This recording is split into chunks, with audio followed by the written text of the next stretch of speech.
કેમ છો વડોદરા? આજથી શરૂ થતા માતાજીના નવલા નોરતાની આપ સૌને હાર્દિક શુભકામનાઓ પાઠવું છું.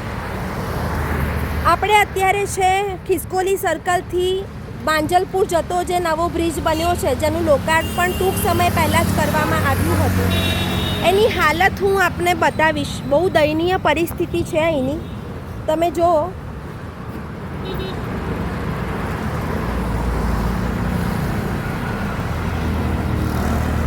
કહેવાતા વડોદરામાં જ્યાં દારૂબંધી છે ત્યાં હું તમને બતાવીશ. એકલા દારૂની બોટલો અને ટીન અહીંયા છે. તમે જોઈ શકો છો, ખાલી દારૂની બોટલો અને ટીન જ છે.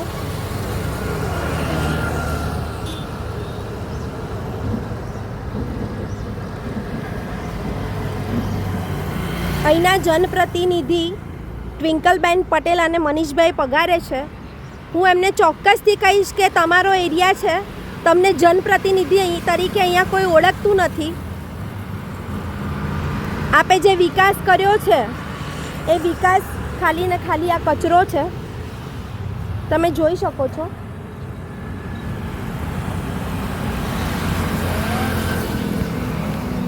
તો આ હાલત છે આપણા મેઇન રોડની. આપણે મેઇન રોડ પર ઊભા છે.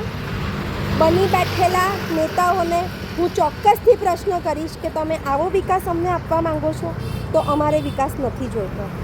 ફરી મળીશ આવા જ વિડીયો સાથે. જય હિન્દ, જય ભારત.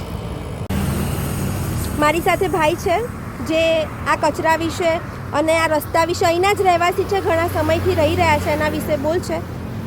શું કહેશો કાકા? રોડ રસ્તાની આ હાલત છે. રોડ રસ્તાની હાલત તો દેખો, આજુબાજુ કચરો, ક્યારેક ગટરો ભરાઈ જાય, ક્યારેક ખાબોચિયા ભરાઈ જાય. રસ્તાની કોઈ સુવિધા છે નહીં, અને ઘર વેરો તો મન ફાવે એમ લેવાનો. બરાબર. અને આ જે અહીંયા દારૂના ટીન અને બધું પડ્યું છે એના વિશે શું કહેશો? રોજ રાતે અહીંયા મહેફિલો થાય છે. બરાબર. દારૂના ટીન, આ ઢગલો. બરાબર. હવે અહીંના એરિયાના પ્રતિનિધિ ટ્વિંકલબેન પટેલ અને મનીષભાઈ પગારે છે. ઓળખો છો આપ એમને? હા, બધાને ઓળખું છું. તો કોઈ દિવસ આવતા નથી આ એરિયામાં? જાણે બધા જો આવતા હશે, અમને તો ખબર નહીં બેન.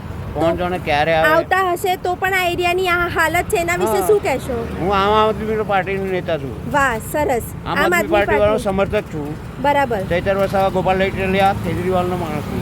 બરાબર. આટલા વર્ષોથી ભાજપને માનતો નહીં, કોંગ્રેસને નહીં માનતો. શું રીઝન નહીં માનવાનું? આ જ હાલત છે એટલા માટે. ભલે એમને સુવિધા આપી છે, નહીં આપી એવું નહીં. મને સુવિધા હું આપી, મને સુવિધા બરોડામાં હું રહું છું, બરાબર.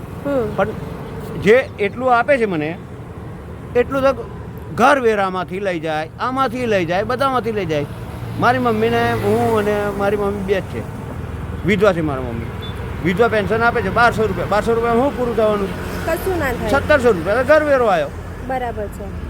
હું ભરીશ, હું ખાઈશ. હું વડોદરાને શું કહેવા માંગશો? વડોદરાને સંસ્કારી નગરી કરવાની છે.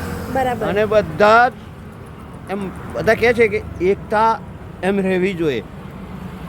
બધા એકતા, એક બધા નાગરિકે એક હોવા જોઈએ. કોઈ ભ્રષ્ટાચાર ના હોવો જોઈએ. સરસ. પૈસા તમે જે લો છો, ગમે એટલા પૈસા લો, સાહેબ હમણાં 1700 રૂપિયા વેરો છે ને, 3400 લો, બરાબર. પણ તે પ્રમાણે સુવિધા આપો. સરસ. આપણી સાથે કાકા છે. 1700 ના 3400 વેરો આપો તો પણ એ ભરવા રેડી છે, પણ એમને પાયાની સુવિધા જોઈએ છે. કાકાની વાત સાથે બિલકુલ સહેમત છું. કારણ કે જો આવો જ રોડ રસ્તો હોય ને આવી જ ગંદકી હોય તો કંઈ ચાલે એમ નથી. કાકાની વાત માટે કાકાને સલામ કરું છું. બહુ જ સારી વાત કરી છે, એ બદલ એમનો પણ આભાર વ્યક્ત કરું છું. Thank you.